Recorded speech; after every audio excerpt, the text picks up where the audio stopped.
so lost in my own little world, so blind and so nearsighted. I couldn't see past my own two hands. Oh, but you gave me a vision so I could see eternity. Your bigger picture, your bigger plan.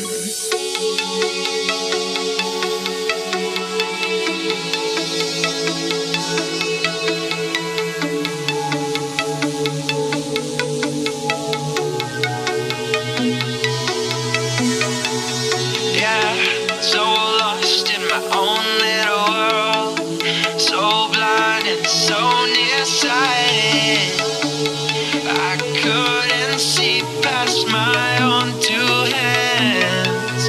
Oh, but you gave me a vision so I could see eternity. Your bigger picture, your bigger plan. A lot of it's learning how to look at things and break them down. For characters, for example, people come in thinking, I see a nose, I'm going to draw a nose. And they imagine a nose. And I tell people, no, you're not drawing a nose, you're drawing that nose. What shapes do you see? Do you see a square? Do you see a circle? Is it long? Is it short? So we have to break down into those terms. If you ever think of like the CBS logos, the eye logo, right? A lot of people think that's how eye looks. Eye actually doesn't really look like that. You want to look, how does it slope at the top? Does it slope at the bottom? Is it rise at the end? Does it rise at or does it lower at the bottom? So a lot of that is, instead of looking at it in art terms, we're thinking a little more technical in that sense.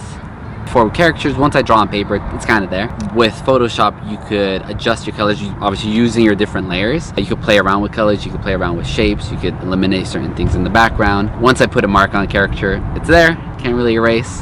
Photoshop gives me a little more tools, like, I don't like that, let's try this. I don't like that, let's try this. And I don't have to restart the whole thing over. So when you're looking at somebody's face, you're seeing a lot of different things that a normal person would notice, I imagine.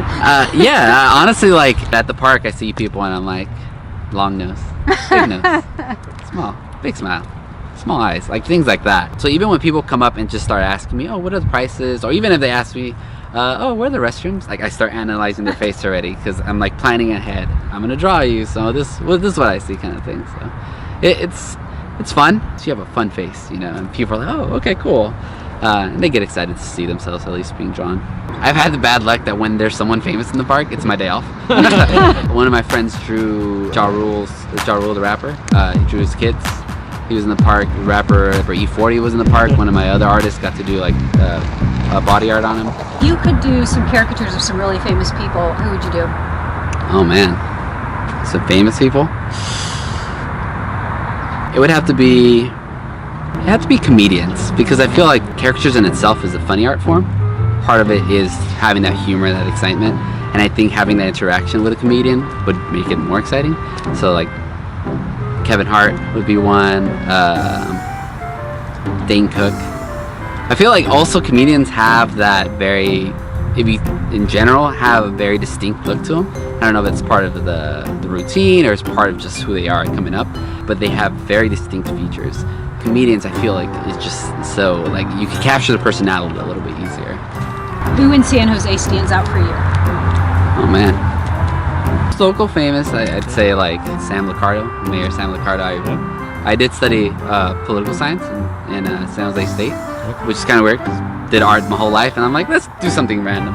So it was cool to see him when I was there as a councilman and get elected to mayor. I got to actually meet him recently. The recruiting at the East Side, it was one of the schools in the East Side, and we were recruiting people, same thing, art jobs for the summer, and he came by and did a speech for the students there, so we got to meet him there, so that was cool. If you ever get a chance, get a caricature. Thank you, Marco. Oh, that was fun. Honey, where have you gotten character? Where have you? I just like supporting artists. I have a sister who's an artist, and I just think it's really cool to get caricatures done because people work fast. And let's see, we've had one done in Barcelona.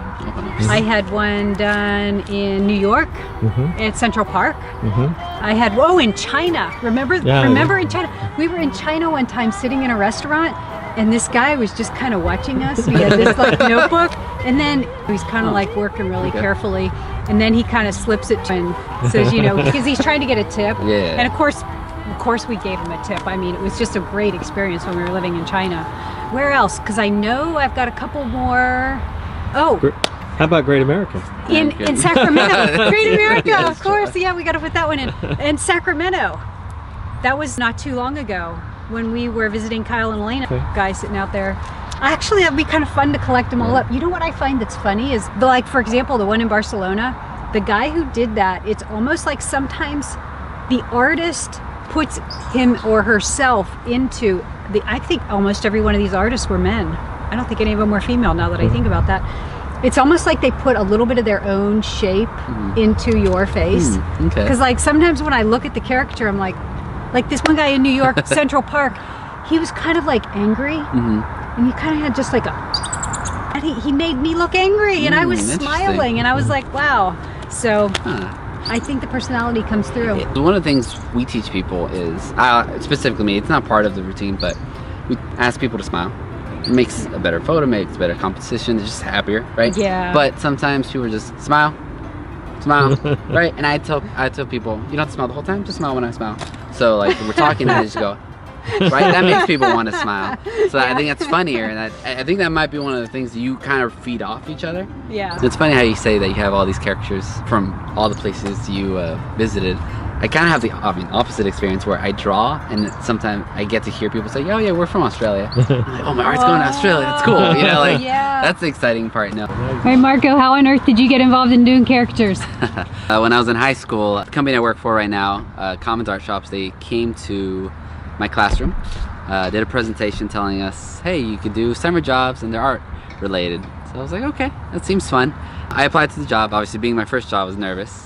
I applied to something called airbrush t-shirts. I'd never heard about until that day, and I got hired. They taught me how to do airbrush t-shirts. I've been with them 12 years now. So I've been doing t-shirts for 12 years. Caricatures I've been doing for 6 years. So halfway through my career, I was like, hey, I love t-shirts and all, but caricatures seems fun. I want to talk to people, I want to try that, and they taught me that too. So I've been doing both. Caricatures a little more my favorite right now, just because I get to talk to people more. So this company actually goes in and recruits into high schools? Yeah, cool thing about it is actually I do that now. I'm the assistant manager for our contract here at Great America. So I'll go into classes now, and I actually get to tell that story. So I tell people I was in your position, you know, you're probably like, what is this guy doing here? It's like, I'm offering you a job, it's fun, you get to draw. So yeah, we go into high schools, go to art classes. I feel, because a lot of times, and that happened to me too, it's like, oh, I'm doing art, but I'm not gonna get a job till I'm out of college and all that. And they taught me, no, I mean, you could do art now, you can start getting paid for it now. I bet a lot of kids would love to hear that. Yeah, they do, especially when it's like, oh, this is not just a homework assignment I have to do, I actually get paid for it. So people get excited when they hear that. A lot of people get nervous, like, oh, I can never do that. It's like, I was in your position, I would give you all the tools to succeed. You could do this. But talent helps, right? Oh, of course. Yeah, of course. What we look for is basic art skills. People that can pick up art, could see something dry. Not necessarily looking for perfection, but looking for potential would be the best way to put it. One of the things I want to do is get better with Instagram and just social media in general. Yeah. Hashtag. Yeah. Instagram and Facebook, right? Yeah, I mean, marketing is very important. We all have a gift to give the world. And the challenge for us is to figure out, forget that it's art or an RV, it's not the materialistic worldly part, because there's something else that's coming through that, right? It's not about stuff. We all have a reason for being, a message to give, a teaching, a something. Why are we here? Once we figure it out, it's magical, right? It's miraculous. Anyway, I definitely saw a spark of talent when we were at Great America in your work. Gotta go fast. Gotta go fast. You gotta go fast. You gotta go fast. I got a need for speed. Now go and watch me bleed. Gotta go fast. Yeah, I'm fast. Yeah, I'm fast. And I never come in last.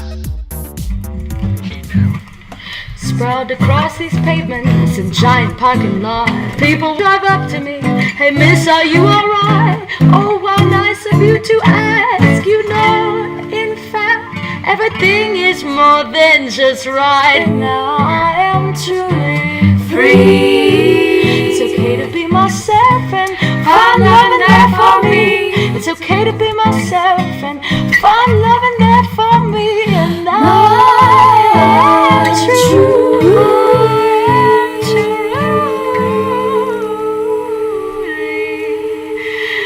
free.